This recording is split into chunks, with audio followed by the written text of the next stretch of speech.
Buenas tardes, nuevamente, desde la Asociación Médica Argentina, les habla el doctor Eduardo Burga Montoya. Yo soy profesor titular de Psiquiatría de la Universidad de El Salvador, profesor consultor de la Asociación de Psiquiatras Argentinas,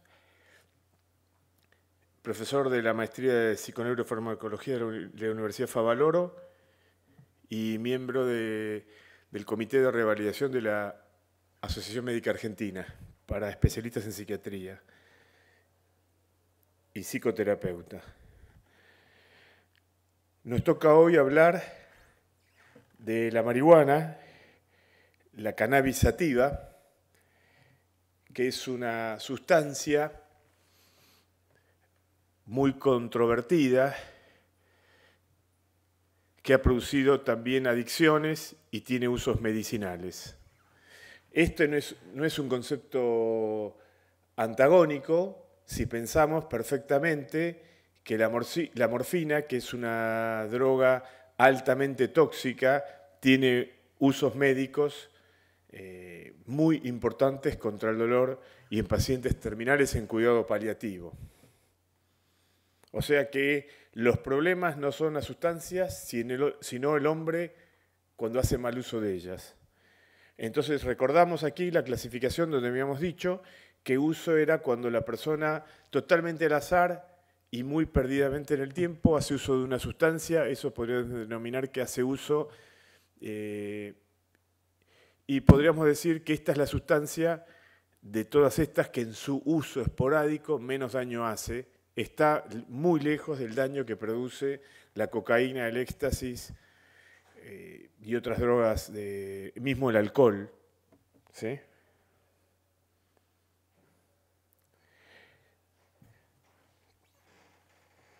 Recordemos que ya una situación empieza a ser problemática cuando hay abuso. Quiere decir que la persona ya no muy esporádicamente, sino ya con un patrón que se perdió el azar totalmente esporádico, sino que ella sabe que en tal situaciones va a conseguir la sustancia o va a ir a un lugar donde está la sustancia o compra la sustancia. Ahí estamos frente a abuso.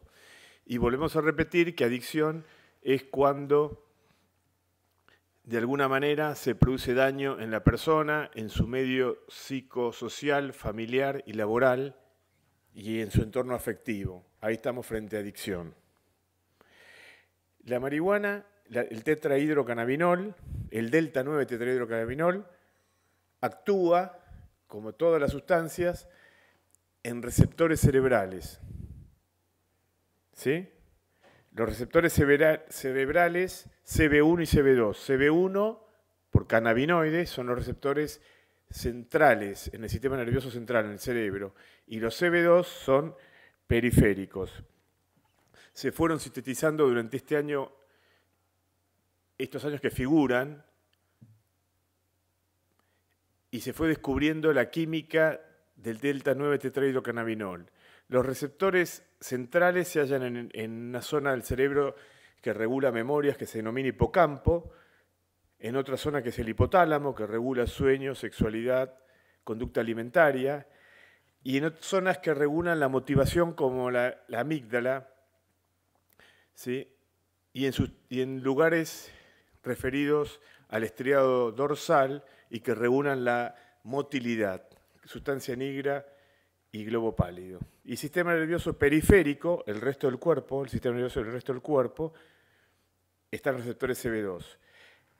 Aquí tenemos una fotografía de lo que es el receptor de marihuana, ¿sí? Y cómo se observa en las imágenes la alteración de la neurotransmisión que produce los análogos, o sea, las sustancias parecidas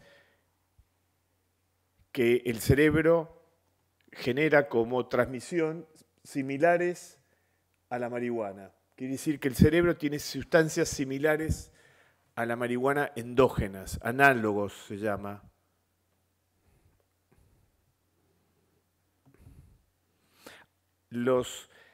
Hay agonistas entonces, las sustancias que actúan en los receptores que la reciben a la marihuana en el cerebro, en los receptores CB1 y CB2, se llaman agonistas. Toda sustancia que produce un efecto en el receptor, que va a producir cambios cerebrales y de conducta, comportamiento y en el resto del cuerpo se llaman, el comienzo de esa acción se llama receptor y la sustancia que lo produce, agonista. Para poner un ejemplo, acuérdense la palabra protagonista, ¿sí? Entonces el agonista es la sustancia que produce el efecto en el receptor.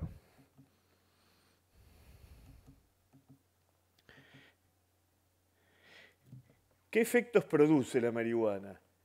La marihuana es interesante porque produce efectos al no ser una droga tan grave como el alcohol, la cocaína, el éxtasis en dosis altas, pero que también puede ser de efectos dañinos, claramente, por el uso ya no totalmente esporádico, sino más bien continuo, lo cual lleva a la desmentida, porque mucha gente, como no tiene un efecto grave de entrada, se confía en ese efecto y empieza a consumirla más repetidamente, ¿sí?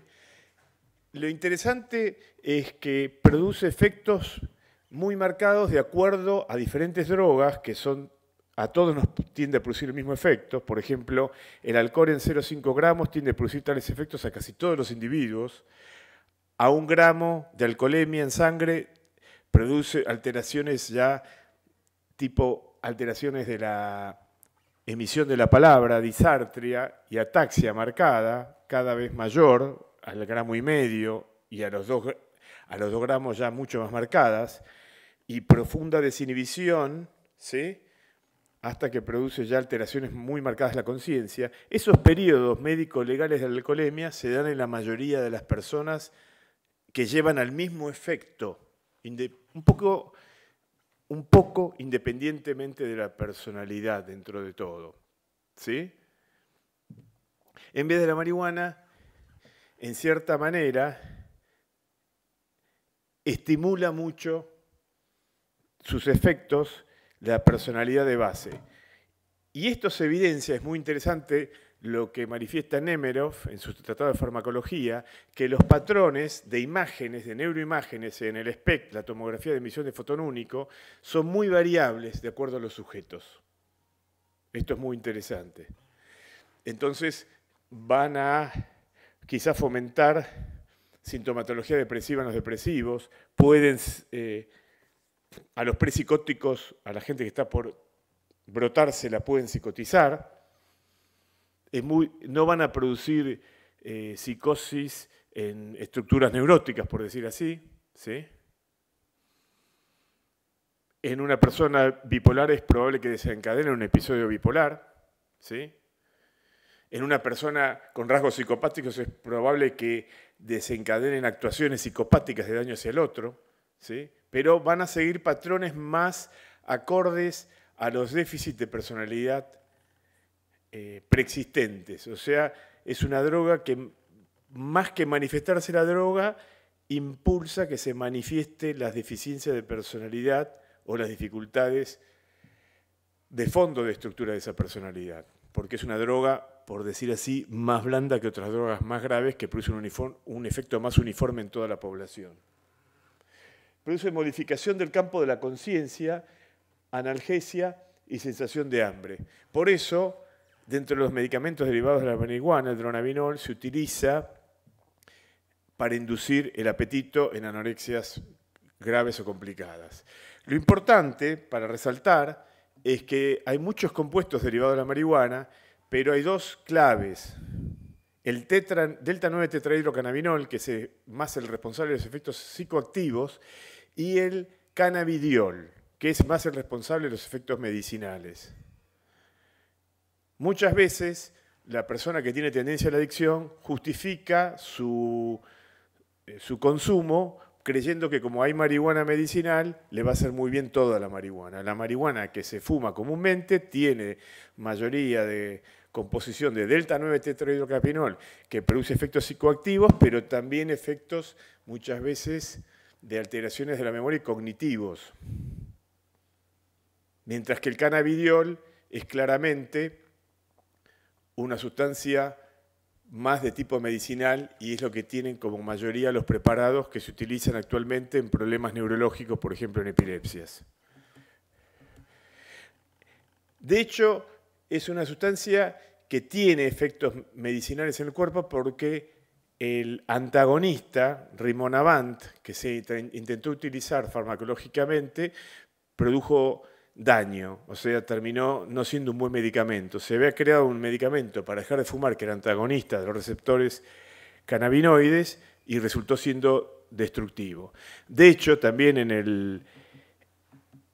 el libro de farmacología de Nemerov, uno de los mejores libros de farmacología del mundo, detalla cómo las sustancias dentro del cerebro similares a la marihuana, que se llaman análogos endógenos, esos análogos endógenos, que son las anandamidas, se liberan de la fosfatidil-etanolamina, que es una sustancia grasa, un lípido de la membrana neuronal.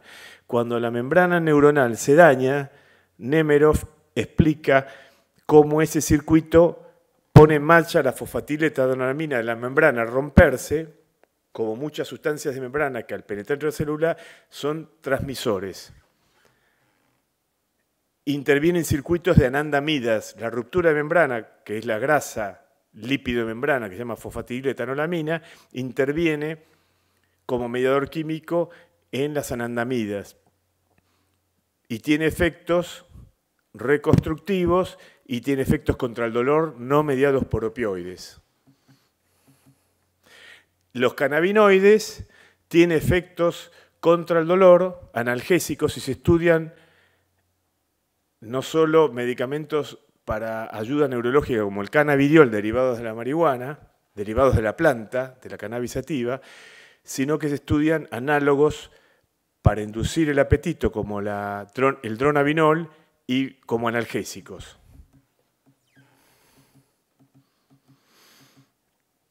Queremos comentar que la principal dificultad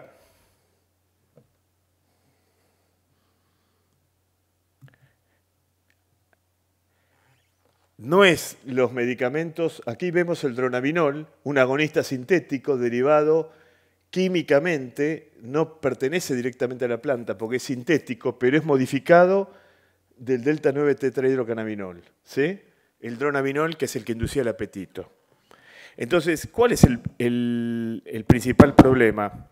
El principal problema es la creencia popular, como desmentida o como negación, de que si algo tiene propiedades benéficas, lo podemos usar continuamente. O sea, la morfina tiene excelentes usos médicos, pero no por eso vamos a estar consumiendo morfina a cada tanto.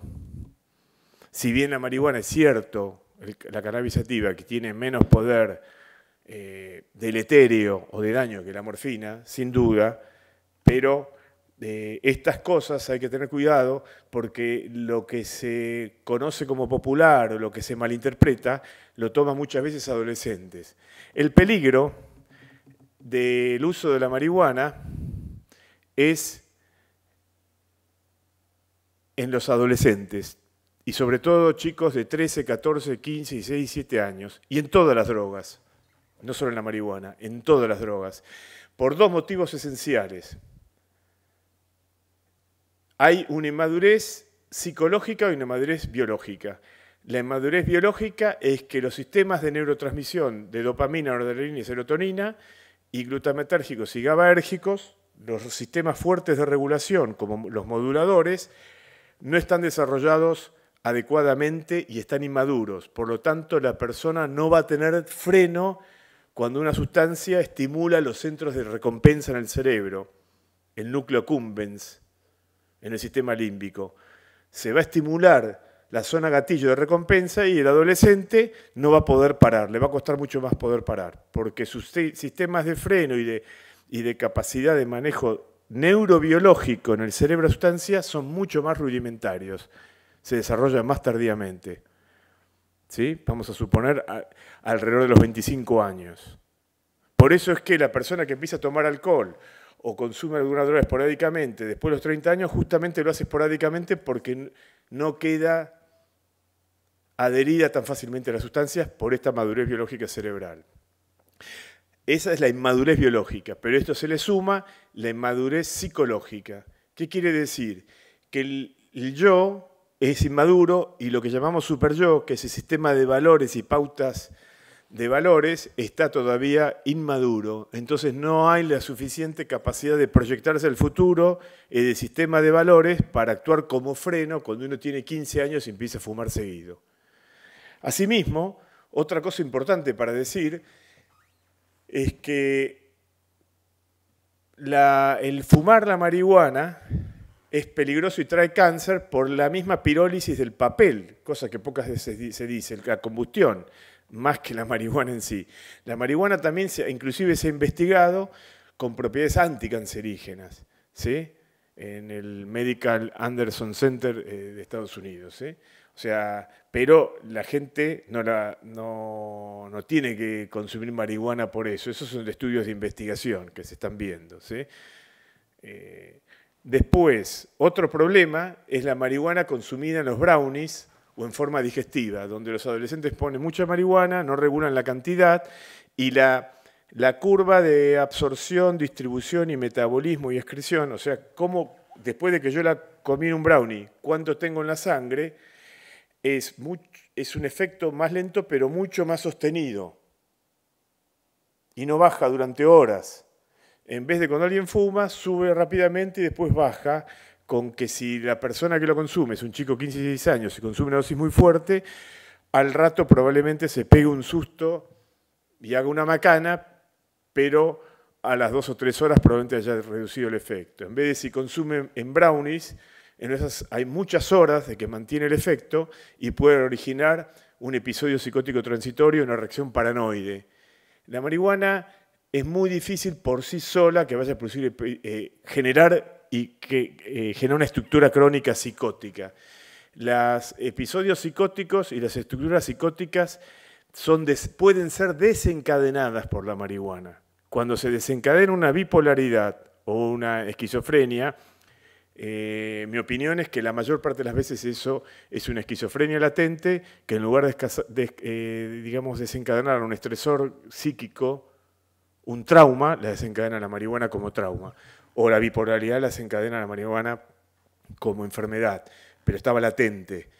Sí puede haber un episodio psicótico transitorio, momentáneo, de tipo paranoide, pero eso, si la persona se trata y deja el consumo, es muy probable que no se vuelva a repetir, ¿no? Pero hay que tener cuidado porque si ha habido un episodio paranoide, hay que ver la intensidad porque también nos puede estar dando muestras, lamentablemente, de que hay algún daño estructural y alguna estructura que no preveíamos de base, ¿sí? Lo cual lleva al aforismo de que la marihuana es la droga de entrada. Como dije en la charla sobre cocaína, la droga de entrada no existe, ¿sí? Porque el alcohol se consume muchísimo más que la marihuana y tampoco lo llamamos droga de entrada.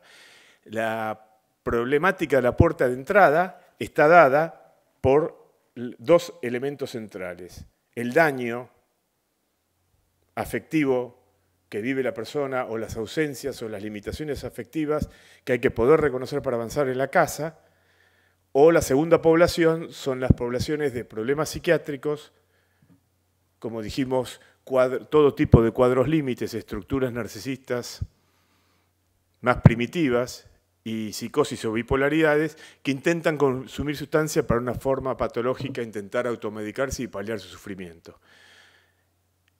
Los tratamientos son con psicoterapia y con la medicación que corresponda si se necesitara y de acuerdo al grado de dependencia de la sustancia. Pero en general responden mucho más favorablemente que con drogas más,